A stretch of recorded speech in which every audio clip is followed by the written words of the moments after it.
આગળના પ્રશ્ન તરફ વધીએ. કયા બજારમાં હરીફાઈનું પ્રમાણ તીવ્ર કક્ષાનું હોય છે ભાઈ? કઈ જગ્યાએ ભાઈ હરીફાઈનું પ્રમાણ તીવ્ર કક્ષાનું જોવા મળે? તો અલ્પ હસ્તક ઇજારો જ્યાં જોવા મળતો હોય, એટલે કે ડી ઓપ્શન, અલ્પ હસ્તક ઇજારો જ્યાં જોવા મળતો હોય ત્યાં તમને તીવ્ર કક્ષાનું હરીફાઈ જોવા મળે છે. મોટરસાયકલ એટલે કે બાઇકના વેચાણનું બજાર એ કેવા પ્રકારનું બજારનું ઉદાહરણ ગણાવી શકાય? તો અહીંયા તમારે મોટરસાયકલની વાત છે એટલે એ અપૂર્ણ અલ્પ હસ્તક ઇજારો કહેવાય. શું કહેવાય? અપૂર્ણ અલ્પ હસ્તકનો ઇજારો કહેવાય. ખાસ યાદ રાખજો. કિંમત ચુસ્તતા, કિંમતમાં ચુસ્તતા એ કયા બજારમાં જોવા મળે છે? તો એ અલ્પ હસ્તક ઇજારામાં જોવા મળે છે. બરાબર, ખાસ યાદ રાખતા જજો ભાઈ. ખાંચાવાળી માંગ રેખા કયા બજારમાં શક્ય બને? કેટલી વાર તમારી સ્પર્ધાત્મક પરીક્ષામાં પૂછાયેલો સવાલ એ મિત્રો અલ્પ હસ્તક ઇજારામાં શક્ય બને છે. ખાંચાવાળી માંગ રેખા. બરાબર. ભારતમાં રેલવેની શરૂઆત તો તમે જાણો છો 1853, 16 એપ્રિલ. બરાબર, 16 એપ્રિલ 1853થી થઈ હતી. ભારતની મધ્યસ્થ bank RBI, reserve bank of India, 1935. બરાબર, 1935. માનવ વિકાસ અહેવાલ 2014 પ્રમાણે ભારતની માથાદીઠ આવક કેટલી હતી? તો તમે જાણો છો એ પ્રમાણે ભાઈ 5150. બરાબર, $51 હતી. આ તમને પાઠ્યપુસ્તકમાં આપેલી આંકડાકીય માહિતી છે. આમાં કોઈ ઘરની માહિતી છે નહીં, એટલે અહીંયા તમારો સાચો જવાબ એ ઓપ્શન બને છે. એટલે યાદ રાખતા જજો ભાઈ. બરાબર. RBIની વાત કરીએ તો RBIની સ્થાપના 1934નો RBI એક્ટ છે એના અંતર્ગત થઈ હતી. 1 એપ્રિલ. બરાબર, 1 એપ્રિલ 1935ના રોજ થઈ હતી. બરાબર. ત્યારબાદ 1 જાન્યુઆરી 1949ના રોજ તેનું રાષ્ટ્રીયકરણ કરી નાખવામાં આવ્યું હતું. એની હેડ ઓફિસ મુંબઈ, બોમ્બે, મહારાષ્ટ્રમાં આવેલી છે ભાઈ. એ પણ યાદ રાખતા જજો જ. આગળ વધીએ. 58મો પ્રશ્ન આપણે પહોંચી ગયા છીએ વાલા મિત્રો. ભારતની રાષ્ટ્રીય આવકમાં વર્ષ 2014-15માં સૌથી વધુ ફાળો કયા ક્ષેત્રનો હતો? તો સેવા ક્ષેત્રનો હતો. કયા ક્ષેત્રનો હતો ભાઈ? સેવા ક્ષેત્રની વાત છે. બરાબર. જો પ્રાથમિક ક્ષેત્ર આવે, બરાબર, સમજી જઈએ આપણે. પ્રાથમિક ક્ષેત્ર આવે, ત્યારબાદ ઔદ્યોગિક ક્ષેત્ર આવે, બરાબર, અથવા ઉદ્યોગ ક્ષેત્ર તમે જેને કહો. બરાબર. અને ત્યારબાદ આવે સેવા ક્ષેત્ર આવે. રેડી? આને પ્રથમ કહેવાય, આને દ્વિતીય કહેવાય, અને તૃતીય કહેવાય. બરાબર. ચતુર્થ અને પંચમય આવે પણ જે ભૂગોળમાં આવે. બરાબર, તે એ સમયે તમે જોજો. આગળ વધીએ ભાઈ. તો સેવા ક્ષેત્રનો ફાળો વધારે હતો. ભારતમાં કેવા પ્રકારની બેકારી જોવા મળે છે? ભારતમાં કેવા પ્રકારની બેકારી જોવા મળે છે? તો બેકારીની વાત છે, બેરોજગારીની વાત છે, તો ભારતમાં માળખાગત પ્રકારની બેકારી જોવા મળે છે ભાઈ. બરાબર, માળખાગત પ્રકારની બેકારી જોવા મળે છે. ખાસ યાદ રાખજો. ભારતના ખેતી ક્ષેત્રથી 2011માં કેટલા ટકા લોકોને રોજગારી મળતી હતી? તો 49%. કેટલા ટકા ભાઈ? 49% જેટલા લોકોને રોજગારી મળતી હતી. ભારતીય રેલવેએ વિશ્વમાં કયા નંબરનું સૌથી મોટું રેલવે નેટવર્ક વિકસાવ્યું છે?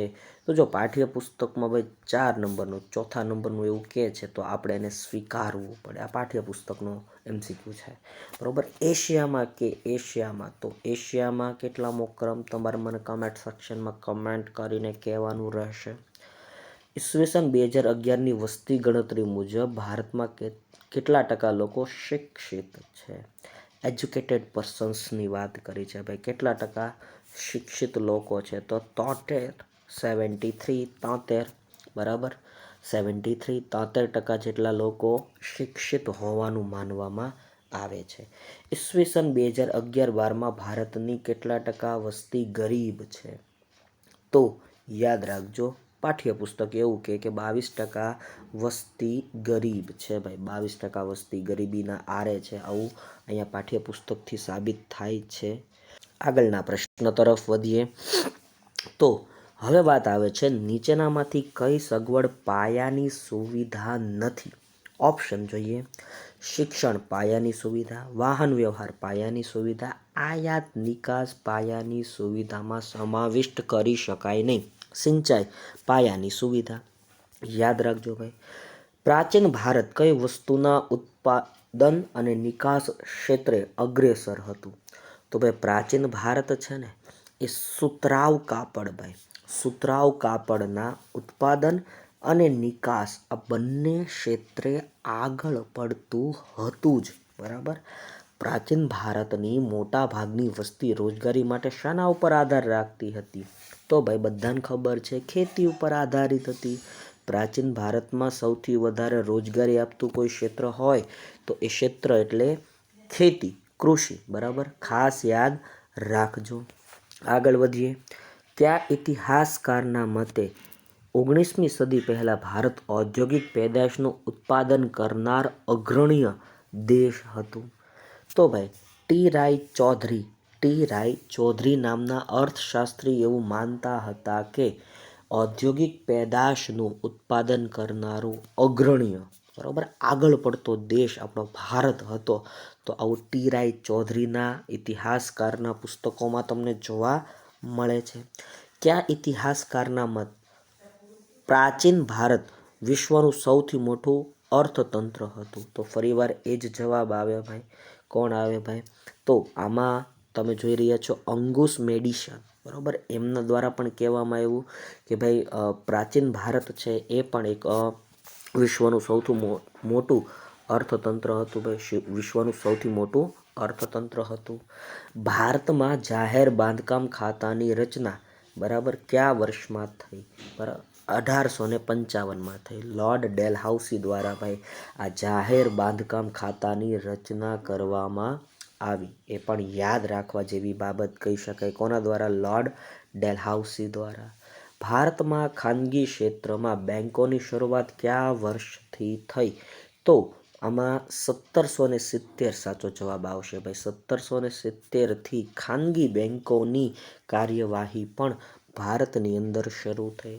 બ્રિટિશ શાસન દરમિયાન ખેડૂતોની ખેતીની આવકનો કેટલો ભાગ મહેસૂલ તરીકે ઉઘરાવવાની નીતિ ઘડવામાં આવી હતી? જો એવું કીધું બ્રિટિશ શાસન દરમિયાન ખેડૂતની ખેતીનો આવકનો ભાગ, કેટલામો ભાગ?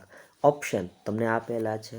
તો આમાં એ ઓપ્શન આવે છે અડધો અડધ ભાઈ. અંગ્રેજો લઈ જતા ભાઈ, અડધો અડધ ભાગ ઉઘરાવવામાં આવતો હતો. બ્રિટિશ શાસન દ્વારા ભારતમાં થયેલ મૂડીરોકાણની દિશા કેવી હતી?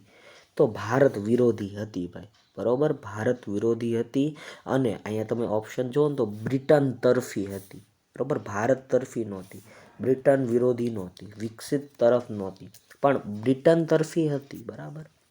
બ્રિટિશ શાસન દ્વારા શિક્ષણ પાછળ મૂડીરોકાણ ખર્ચ શાથી કરવામાં આવ્યો હતો? તો મિત્રો આમાં સાચો જવાબ આવે છે કારકુનો મેળવવા, ક્લાર્ક મેળવવા ભાઈ, બરાબર. ક્લાર્ક મેળવવા માટે. માનવ વિકાસ અહેવાલ 2014 પ્રમાણે નીચેનામાંથી કયા દેશની માથાદીઠ આવક સૌથી ઓછી છે? તો માનવ વિકાસ આંક પ્રમાણે કયા દેશની માથાદીઠ આવક અહીંયા ઓપ્શનમાં આપેલા છે એમાંથી બાંગ્લાદેશ સાચો જવાબ બને છે. વર્ષ 2011ની વસ્તી ગણતરી પ્રમાણે ભારતની વસ્તી કેટલી હતી? 121.02 કરોડ, બરાબર. એટલે કે B option is a right answer in this question, બરાબર. આગળ વધીએ.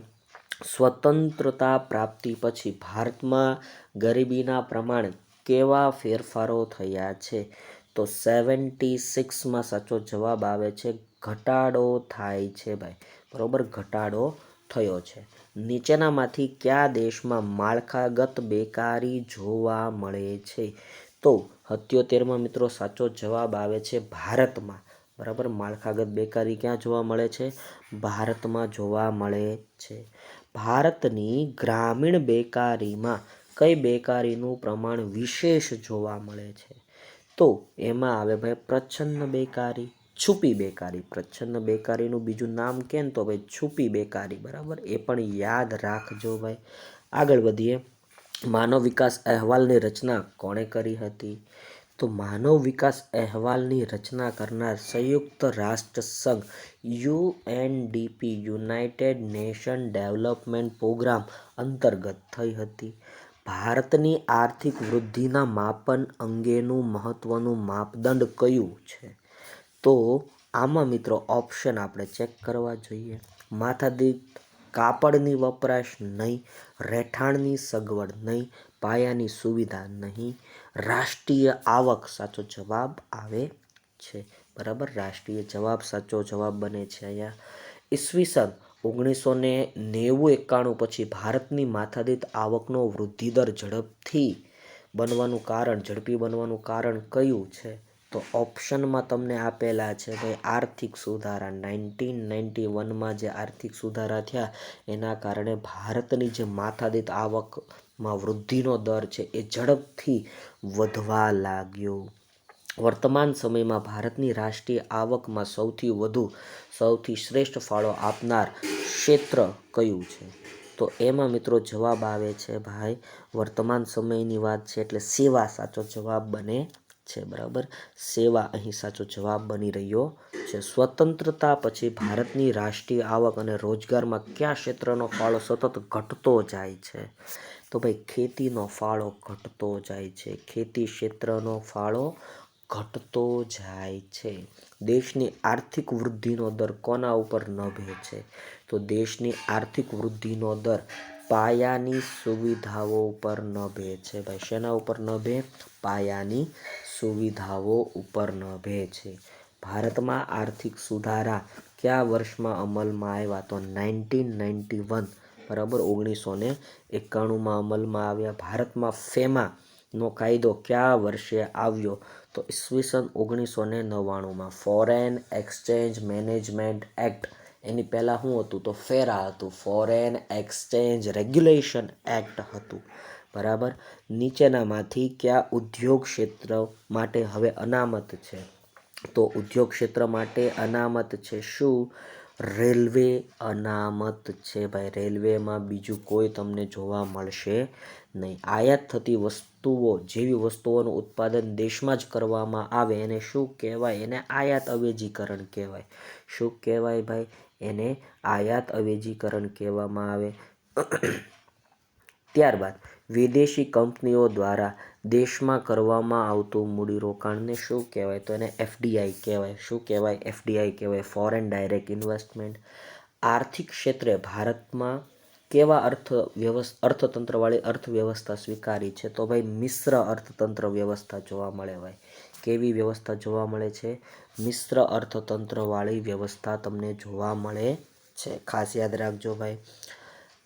ભારતમાં આર્થિક કાયદાઓ કયા વર્ષમાં બદલવામાં આવ્યા? તો 1991માં બદલવામાં આવ્યા ભાઈ. ક્યારે બદલવામાં આવ્યા? 1991માં. ઉદારીકરણના ભાગરૂપે ઉદ્યોગોમાં જાહેર ક્ષેત્ર માટે આરક્ષિત ક્ષેત્રો ઘટાડીને કેટલા કરવામાં આવ્યા? તો 3 કરી નાખવામાં આવ્યા. કેટલા કરી નાખવામાં આવ્યા ભાઈ? 3 કરી નાખવામાં આવ્યા. ખાસ યાદ રાખજો. 51%થી ઓછા શેર વેચાય તો કેવું વિમૂડીકરણ ગણાવી શકાય? તો એને નાના પાયાનું વિમૂડીકરણ કહેવાય. એને શું કહેવાય? વિમૂડીકરણ કહેવાય. સ્વાભાવિક છે, પણ નાના પાયાનું. 31 માર્ચ 1951માં ભારતમાં રાજ્ય હસ્તક કેટલા ઉદ્યોગો હતા? તો એ સમયે ભારતમાં રાજ્ય હસ્તક 5 ઉદ્યોગો હતા. ફેમાનો કાયદો કયા વર્ષમાં આવ્યો? પાછો સવાલ રિપીટ થયો. ઈસવીસન 1999માં આવ્યો. MRTP act, monopolies and restrictive trade practices act જેને કહેવામાં આવે છે, જે ક્યારે અસ્તિત્વમાં આવ્યો? તો એ આવ્યો છે ભાઈ 1969માં અમલમાં આવ્યો, બરાબર. 1969માં. વિદેશી હુંડિયામણ નિયમન ધારો એટલે કે ફેરા, બરાબર. વિદેશી હુંડિયામણ નિયમન ધારો એટલે કે ફેરા કયા વર્ષમાં અમલમાં આવ્યો હતો? તો એ 1973નો હતો. 73માં ફેરા હતો. શું હતો ભાઈ? ફેરા હતો ફોરેન એક્સચેન્જ રેગ્યુલેશન એક્ટ, બરોબર. 1999માં ફેમા આવ્યો. શું આવ્યો ભાઈ? ફેમા, ફોરેન એક્સચેન્જ મેનેજમેન્ટ એક્ટ, બરાબર. ખાસ યાદ રાખજો ફેરા અને ફેમા. આગળ વધીએ ભાઈ. આયાત થતી ચીજ વસ્તુઓનું ભારતમાંથી ઉત્પાદન દેશમાં કરવામાં આવે અને આયાત અવેજીકરણ કહેવાય. વિદેશી કંપનીઓ દ્વારા દેશમાં કરવામાં આવતા સીધા મૂડીરોકાણને એફડીઆઈ કહેવાય, ફોરેન ડાયરેક્ટ ઇન્વેસ્ટમેન્ટ. 1991માં અપનાવેલા આર્થિક સુધારાઓને કેટલા પાસાઓ છે? તો એના 3 પાસાઓ છે. કયા કયા? તો ખાનગીકરણ, ઉદારીકરણ અને વૈશ્વિકીકરણ, બરાબર. વિડીયો ગમ્યો હોય તો લાઈક કરો, શેર કરો, કમેન્ટ સેક્શનમાં કમેન્ટ કરો.